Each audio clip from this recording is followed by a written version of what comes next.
Most weight loss plans are one size fits all, not taking into account each person's individual needs.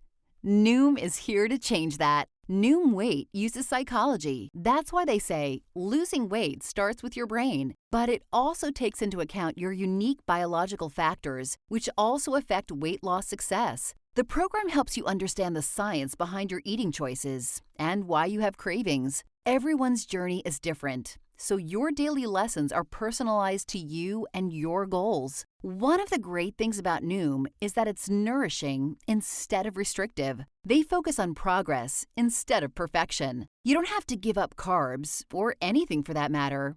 Have cravings? Food FOMO? Noom can help you lose weight while still enjoying your favorite foods. To date, Noom has helped more than 5.2 million people lose weight. Stay focused on what's important to you with Noom's psychology and biology-based approach. Sign up for your trial today at Noom.com. That's Noom.com.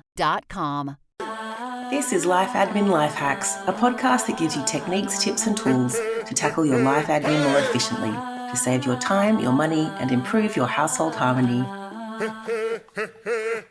I'm Dinah Rue Roberts, an operations manager who's increasingly fascinated by the complexities of the human brain and how that impacts our everyday life. I'm Mia Northrop, a researcher and writer who's thankful ADHD is losing its stigma as we recognise the superpowers of the ADHD brain.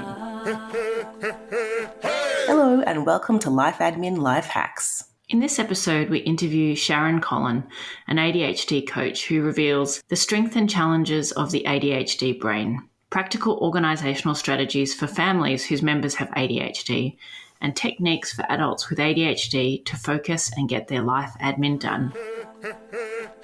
Sharon Collon is an award-winning qualified ADHD coach and owner of The Functional Family, which specialises in providing support and strategies for people with ADHD and those that support them. Sharon lives with her husband and 3 boys, all who have severe ADHD. She claims that her home runs at such an intensity it needs to be filmed for a documentary series. I would watch that show, Sharon!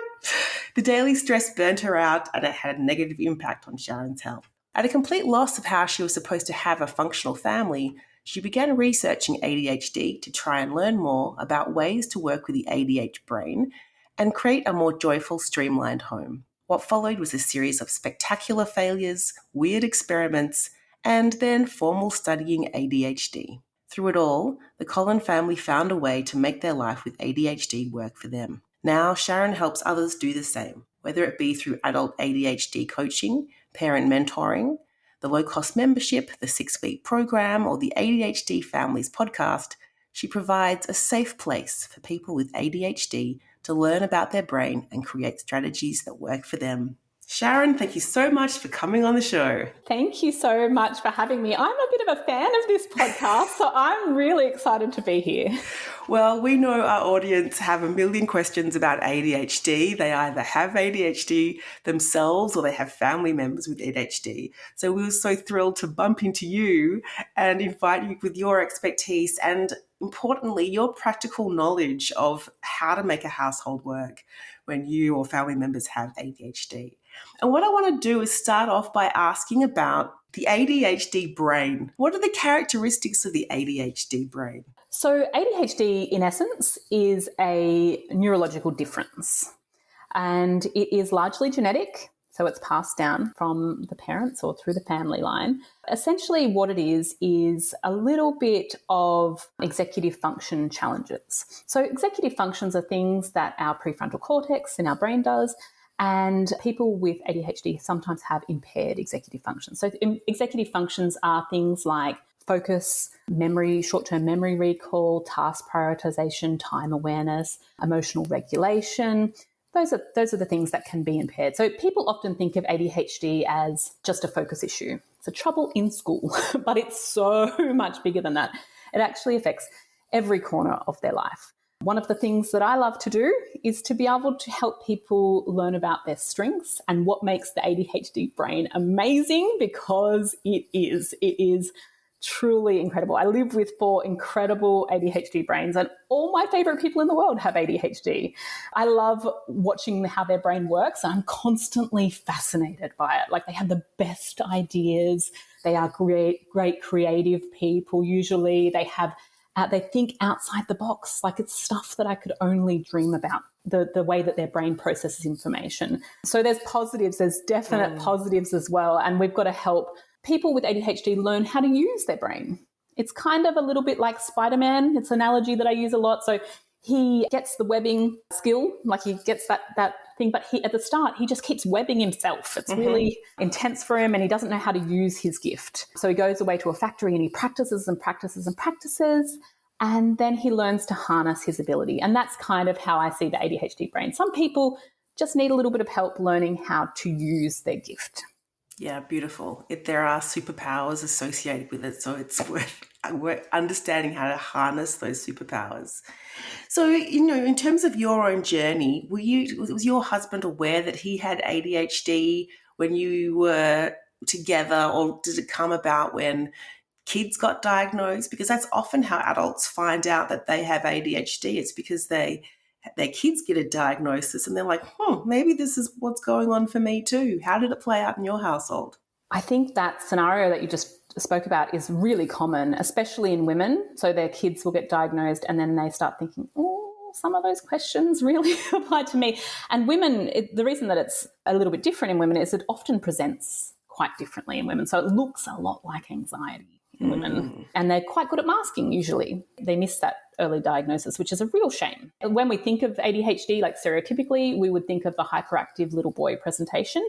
And that right there is what my husband is.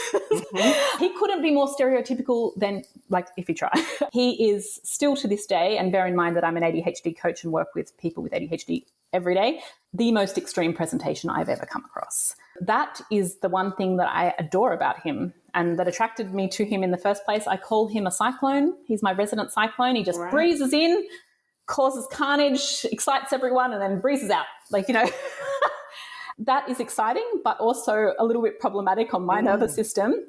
And when you speak to him and you talk about what it was like growing up like that and what it was like going through school, his childhood is full of trauma from that and being misunderstood, being labelled the naughty kid, being excluded from the classroom, luckily he had a beautiful family that supported him, but he, really felt the brunt of the stigma. And this is, early 90s stigma of ADHD. And so he got diagnosed early because the hyperactive presentations get diagnosed early. And when we went on to have our first beautiful boy, and I'm looking at my first beautiful boy, and he's a carbon copy of my husband, and I was like, oh my goodness, okay, I cannot have my gorgeous little boy go through the same trauma that my husband did. So that's what started the journey of learning everything about ADHD. And in that time, we went on to have 2 other gorgeous little boys that have ADHD also, and ODD. We've got some Tourette's and sensory processing disorders and other letters in there as well. We had so much information about how to help the child. We really were throwing everything at it. I mean, we spent close to $30,000 on my first child, just to give you an idea of, and there's no NDIS funding. There's really no support there. And we were just thinking, oh gosh, our home life sucks. Like, it really sucks. So we're doing everything, going to all these appointments, supporting our beautiful kids, but home life was war, right? And my nervous system could not hack it. We had to work out a way to make our family life work for us. It wasn't what was important for the other people, but what was important for our family. It didn't have to look Instagram worthy. It just had to feel good to be in it. Discover systems that could work with the ADHD brain, because I, in the early days, was very much trying to maneuver them into what I thought it had to look like based on how I was raised. Yeah. But there's nuance to it. We have to work with them. We have to be able to integrate systems without dampening their beautiful spirits and dampening their self-esteem, which we know is a huge issue for people with ADHD. Yeah. So Sharon, there's 2 things I wanted to pick up on there. So one, you mentioned sort of with boys that hyperactivity dimension seems to present more often. How does it look like for girls and women? Yes. So it's not always, and I want people to know that any recommendation that I make about ADHD here is a generalization. ADHD presents differently in every individual. I've never met two people with ADHD that are exactly the same. And we know that ADHD doesn't come to the party alone. It likes to bring friends, right? So there's often comorbidities that go along. In my family, the ODD definitely has, that's oppositional defiance disorder, definitely has its hand up there. So everyone is unique. Now, generally, it's the hyperactive boys that we think of in terms of the stereotype, but there can be girls with hyperactive presentation as well. There's 3 types of ADHD recognised in Australia. There is hyperactive, inattentive, and combined. Now, most people are the combined presentation, and that's hyperactive and inattentive, which is what all my family are, but they definitely lean more on the hyperactive scale of things. So how it presents in girls can be a little bit trickier because girls are usually, just because of the maturity level and how quickly girls mature, they're a little bit more socially aware of what's going on around them. Not always. They do a thing called masking, where they're aware of their peers a lot more and they keep it all in. So they might be having a very hyperactive brain. Their brain is going 100 miles an hour, but they're looking like they're keeping it together, right? So they're trying to look like their peers and essentially fit in. And those are the kids, and this is the saddest part, that go undiagnosed because they're quiet about it and they miss the early intervention. And so we've got a tidal wave in Australia of women getting diagnosed at 30s and 40s, sometimes even 50s, right? And so they are now thinking, there's a grief process that goes along there. They missed all the early intervention. They didn't understand what their brain is. And people can be against labels. Like, I don't want to give my child a label, but I am very pro labels because it has been my experience as an ADHD coach that if we don't give a label, people give themselves a label. They call themselves lazy. They call themselves lots of things that are a lot worse than ADHD. And so I think that once we know about it, we can start advocating for them. We can start implementing systems to help them, and we can let them know how their amazing brain works and teach them tools on what to do about it. Great. Well, we're going to get into that stuff shortly. But the other thing I wanted to circle back on was you said it was war in your household. So what does that look like? What does it look like when it is feeling dysfunctional and it was a home that you're like, this is not a great place to be right now? What did that look like for you? It usually looks like me hiding underneath the kitchen cabinets and walls getting smashed in, and kids getting injured. And, we've got a very high intensity house, right? And the emotional regulation piece and the low frustration tolerance and low stress resilience of ADHD has a huge impact. It's not to be underestimated. So you've got stressful situations. Raising kids is stressful anyway. Raising kids with ADHD is a whole nother level, right? So we've got people that can't emotionally regulate. So everything is big. There's sometimes physical aggression. These are traumatic things for parents to go through with little support. We've created support because there was none back in the day, when we were going through this. And, and judgment from other people as well, like, oh, that kid needs a bit of discipline and, that didn't happen in my day and all that sort of stuff, really to an unregulated child. And then you've got parents who perhaps have ADHD themselves. They can't regulate and they're trying to help their child regulate. It makes for a really intense environment. So you couple low frustration tolerance, like an elastic band that could break at any moment, with poor emotional regulation and stress resilience, it can be explosive. So a lot of the time I recognized that what the kids were putting out and what even Anthony was putting out, I didn't have the skills to handle. Didn't have the skills. So I was just so dysregulated myself. I was crying a lot. I didn't know what the hell to do. I didn't have confidence in my parenting approach to be able to know what to do. Now, I don't want anyone listening to this podcast to think that there isn't still moments like that, okay? There is moments like that in my household. That's why it needs to be on a documentary. But we need people to understand that still definitely happens. But the difference is now that I've got so many tools in my tool belt to throw at it. So I go, okay, what's happening? And instead of going, they should be able to do this. Why can't they do this? I'm thinking, okay, what is going on here? I wonder what's going on for them. How can I help support them through this? Sure. So Sharon, when families first come to you, where do you start? They've come to you with wanting a sort of more streamlined home, more harmony, some logistics that work, some strategies that work, some routines and schedules. Where do you actually start? The first thing really is to get a really good background on that family, because there is a lot of information about ADHD in terms of routines and structures and things like that. But it doesn't actually mean anything if it doesn't work for that individual family. And so we really need to look at that family, like what their goals are. And I hate the word goals for ADHD, but I just don't know what else to call it. Sometimes we refer it to as fuzzy goals. What their values are, what they actually want from their family life. And look at the intrinsic motivation piece. The why for ADHD has to be there, has to be strong. The why has to be strong. We don't do, so the neurotypical brain is based on importance. So we can go, this is really important. We've got to do this one first. The ADHD brain is based on interest and novelty. So they're two different processing systems. So we have to look at what intrinsically motivates that person, that child, that family. Their why has to be strong. It has to be interesting. And when that fails, we have to introduce a bit of novelty, right, to get their brain to open and engage in that process. Right. And that is tricky. Yeah. That is really, really tricky. And when you talk about goals, are you talking about goals like we just want to be able to get out the door in the morning without everyone losing their minds? Or, we want to have a calm weekend where there's some downtime and I get to chill. Like, what do you mean by goals? So most families, their goal is to have a happy life with their beautiful kids, right? And they would have perhaps a lot of conflict going on. So it feels like, I call it points of friction.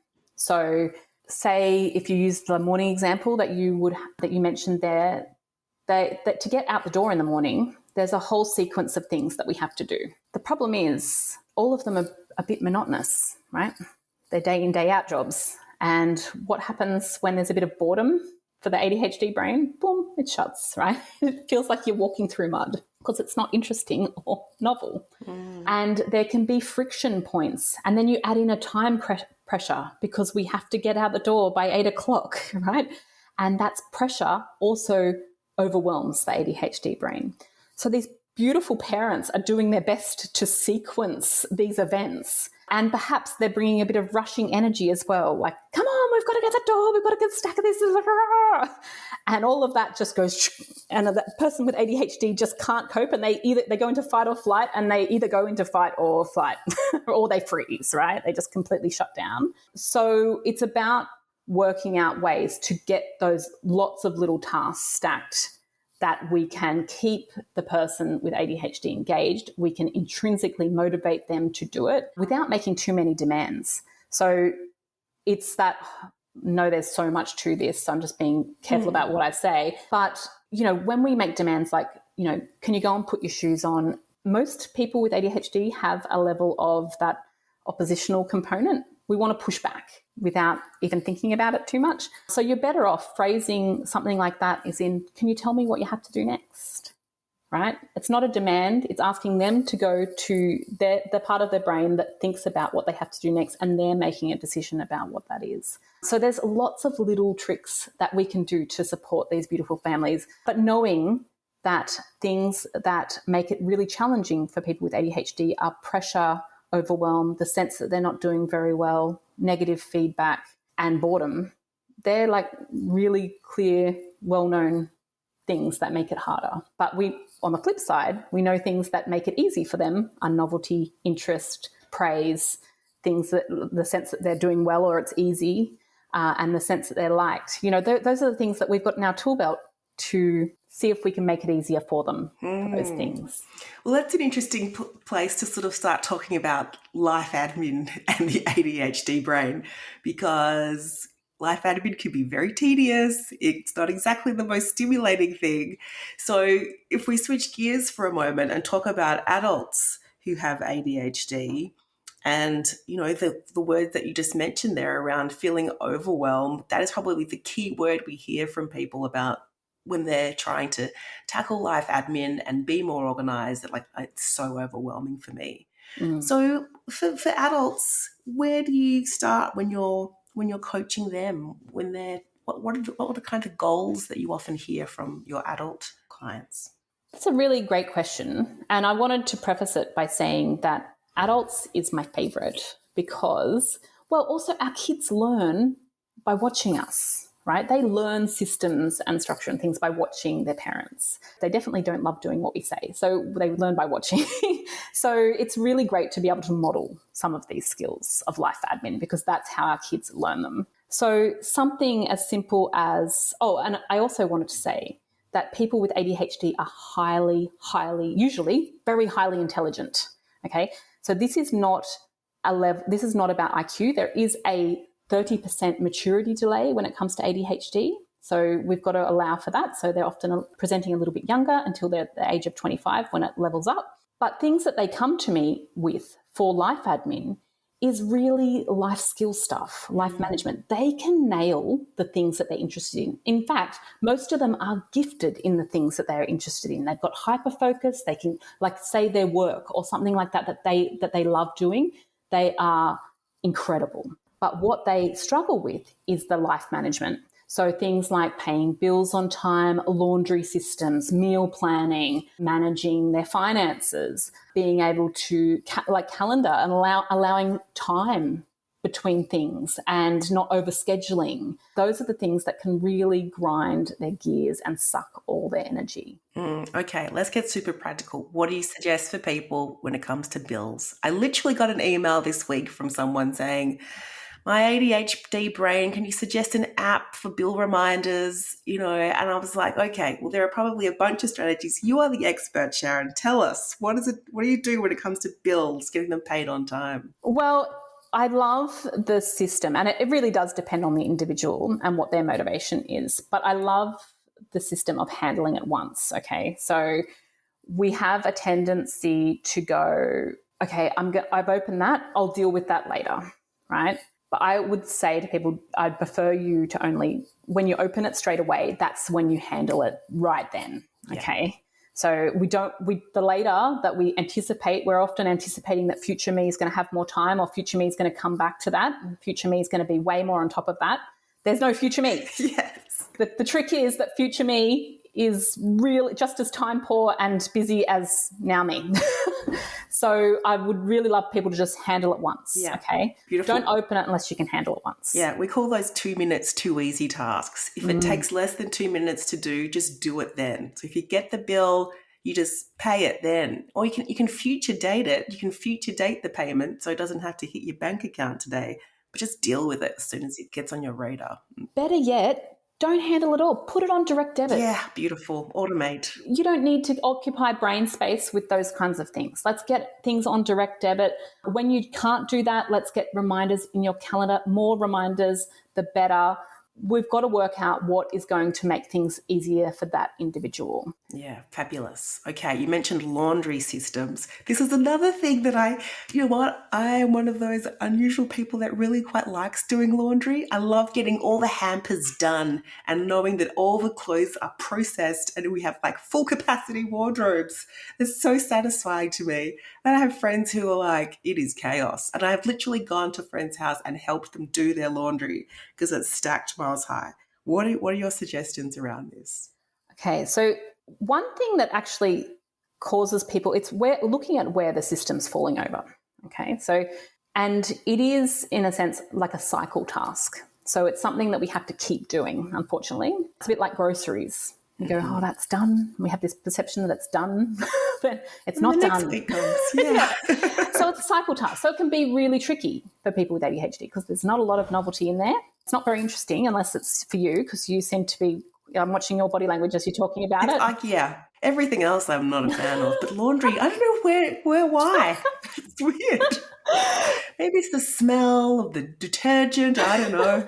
So it's looking where it's falling over in that process. So outlining what the procedure is and looking at where that falls over. Now, for a lot of people, and this is a generalization, but a lot of people, they're quite good at getting the stuff in the machine and getting the stuff out of the machine and either putting it in the dryer or hanging it out. Where it tends to fall over is the bit where you've got to actually sort it and put it away. That's the boring bit, right? You try, that's it. And that's why I've gone to friends' houses and all the dry, clean laundry is just in piles, in hampers. And it's like, this is the final step. Okay, how do we execute on that? Yeah, so there's a couple of things. The couple of steps and people can take what they need for this one. Like there's a few little hacks here. So the first one I would say is assign a washing day to the family members, right? Because when you have a washing day, so there's 5 members of our household, everyone has a washing day. The next day is sheets, the 6 days sheets, and the final day is towels, right? So we have a washing day. What that means is that on Monday, it's only my clothes, right? So when they are dry, it all just goes back into my room because we have now eliminated sorting. Okay, so why are we spending hours sorting all the different socks for all the different kids, and all my boys have clothes that are similar sizes, and that is hours of work? Why would I do that to myself? I don't know. So that has some preparation steps in that. We've got to make sure that we have enough uniforms for the whole week. We've got to make sure that we have enough undies for the whole week. So eliminating sorting is an easy hack that we can do, because that basket of dry clothes goes back into the child's room and it's all theirs. So does each member of your family have their own hamper? Yep. So you're just taking one hamper to the laundry, doing it, and then putting it back. Okay. And I don't mean to brag here, but I get my boys to do their own. Because 10 points, Sharon. Well, it's taken a long time to get it there, okay? So, How old are your kids? I think it's important for people to know what kids are capable of at different ages. So how old are your boys? 14, 10 and 8, right? Beautiful. And they're all doing their own laundry. I don't want to do that. I don't want to do it. And plus I've let go of it all being perfect, okay? What's more important to me is that there's effort and trying. And when you take out the sorting component, it's really handy. Now, for other clients, there's another little trick that is helpful. The folding clothes can be a bit of a friction point. It's a point that stalls the whole cycle. So for some clients, they have given up folding things, right? So socks just get thrown in a drawer, undies gets thrown in another drawer, pajamas get thrown in a drawer, everything else goes on hangers. Now, when you get stuff out of the washing machine, you put the wet thing on the hanger and it goes on the clothesline or a clothes horse on the hanger. That way, when you go to put it away, you're just going hangers straight into that person's cupboard. And so we're now eliminating folding as well, because that can be a time suck that is boring. The other thing that I wanted to mention is we can introduce novelty to laundry. So put on a podcast in your ear, put something funny on, put your favorite music on, have a packet of Maltesers, whatever makes you happy, right? We can introduce novelty to these boring tasks in a really simple way. They're great suggestions. There is definitely no folding going on in my house. There's certainly no ironing. No. So yeah, I totally support those ideas. Tell me about meal planning, because that's another area that is tricky for people in terms of making sure that they are not frazzled at 5 o'clock every day trying to decide what's for dinner, that they're not wasting money on food that they buy and then it dies in the back of the fridge. There's a lot of steps to putting, at least 3 meals a day and snacks in front of people in your household. What do you like to suggest for people here? Meal planning can be really, really tricky because a lot of people with ADHD also have sensory sensitivities. When you think about it, when you have a packet of blueberries, each blueberry tastes slightly different, right? You might get a soggy one, you might get a tart one, you might get a... But you know what always tastes the same? Chicken nuggets, right? That's all probably disturbing, but yes. So there's a lot of, people are cooking different meals for different kids and, it's absolutely overwhelming. And so I can understand that a lot of families get stuck, right? Because this feels like a really, really big job. And it requires a lot of executive function and planning for this. So this can be a really tricky process for a lot of families. If I was to give a few tips, is to work out at least 7 meals that everybody will eat. Let's just start with dinners, okay? Breakfasts and lunches tend to go okay. It's these dinner things that we're not thinking about it till 5 o'clock at night, and we've now got tired kids in witching hour where everyone's losing it. There's like a mutiny in my house going on. And, we're trying to make decisions and use executive function about what's happening from that point. It's too late. It's too hard. Everyone's already elevated. So if we have 7 go-tos, and I usually like to theme it. So a day that I have a bit more time, like a weekend, I like to wildcard it, right? I call it wildcard. They're my days where I see a recipe in a magazine or on a website and I go, oh my gosh, I've got to cook that day. Or something that's a little bit more luxurious in time, or something that I can get the kids to do. Like, they're quite good at barbecuing and things like that has a bit of novelty. I will do those things on those days. But when I'm in the trenches on the weekdays, I'm doing things that are simple, that everyone eats, and we've worked out what that is, and that's a bit of experimenting going down there. That is super fast. Now, I do all the shopping and I save that in my Woolworths list, or I've got like a carried over list for online shopping. And please know that I will not, if you ever see me in a grocery shop with my 3 boys, there is something that has gone seriously wrong. Okay. I've watched my husband throw a bag of potatoes across Woolworths, right? I'm not doing it. I'm not doing it unless there's an emergency. It's not where anyone shines and I end up spending $300 more than I should have because everyone's putting things in the trolley. So I'm a very big advocate of online shopping if you can. But saving your list there means that it's taken a couple of hours task because you've got to park the car, you've got to get the trolley, you've got to get all the things, you've got to go through the register, you've got to get it upstairs and you've got to unpack it away.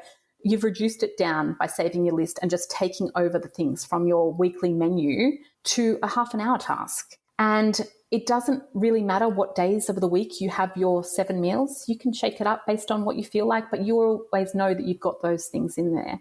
And I really like the idea of having emergency meals for the days that don't go well. So the days that people are unregulated, the days that we've had an appointment go over, or the days where I'm not feeling great, or there's sickness in the household, we have always on hand emergency meals, 3 emergency meals. So it might be like that we have bacon and eggs one night, might be that we have jacket potatoes, or something that I can just really throw in there. And also having a freezer. So when you cook something that can be frozen, always cooking double. So something like spaghetti bolognese, we know we can freeze that really well. So the days that if someone's sick or, you all catch COVID, whatever, you've got a backup for the days that don't go to plan. And some of that is really about using executive functions that people with ADHD struggle with. It's a lot of forward planning in that. And that is the benefit of having a coach that's going, okay, how can we get this next step happen? How can we make this easier for you? What can we do to make this ignition, because it is about ignition and momentum here. What can we do to keep that going? How can we check back in on this system, refresh, reset these cycle tasks? Great suggestions there, Sharon. And how do you feel about things like, meal kits and some of the other sort of, I guess, shortcuts that you can take? Does that sort of come into play as well for people who are just looking for ways to sort of ease the friction or introduce the novelty? Because it's also that novelty factor, right? The interest factor. A lot of families really like them. It becomes a bit more tricky when we've got some sensory issues, that can make it, and, food intolerances and things like that. But for a lot of families, it's great. Other families, they find that it goes okay, but that novelty wears off and then they start wasting, the meals. So it is a bit personal in terms of their experiences and how their family operates and that. And, it's always great to involve the kids a little bit if we can, like in a safe way. There's elements of things that we can get them to do. I sometimes think as parents, we're a little bit burnt out and we're just going through the motions, getting things done as quickly as possible. But these are all really good life skills that we can help involve them in. And, at some point, they might be able to take some pressure off us. Yeah. I guess one of the other things I wanted to explore was this idea of sort of managing your time and triaging your time. Part of life admin is looking at all of the things that need to happen in the week, whether it's just for yourself as an individual with your social commitments and doing exercise and looking at your schedule. And then if you have a family, there's so much logistics of getting people to the right place and dealing with kids' extracurricular activities and social lives. So how do you support people to create a routine or manage their schedule in a way that's sustainable? I think one really easy step that we can talk about is that communication piece. So we are all busy, like family life, every family there's a lot going on. There's a lot of balls in the air and we get stuck in the doing without actually communicating. And I think sometimes the primary caregiver, which is predominantly who I work with, get stuck doing a lot more only because we haven't been able to communicate or ask for help where it's needed to, just because life's happening. We're just being reactive rather than doing that planning piece.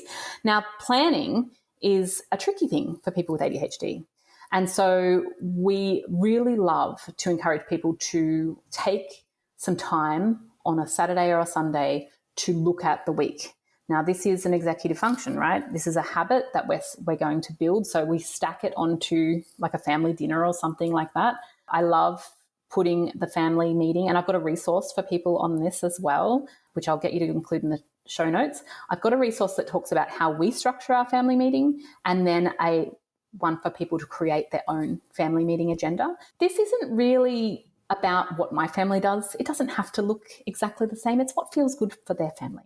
But what it does is it encourages, firstly, we open the ADHD brain. We get it on board. So everyone talks about something, like they say thank you to something for what someone else in the family has done. So the reason that we do that is because when the ADHD brain has a negativity bias, when we look for the negative, we'll find it, right? If we open the floor for things that we could improve on, everyone will come up with a list, right?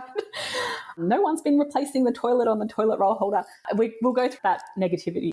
But if we ask for something to say thank you for other family members, we'll find that too. If you look for the positive, we'll find it. So we start off by saying thank you. There's a little bit of gratitude, opening the ADHD brain, and then we set about planning our week a little bit. And so this is the opportunity for us to go, okay, we've got soccer practice. How are we going to get there? Who's going to pick so-and-so up?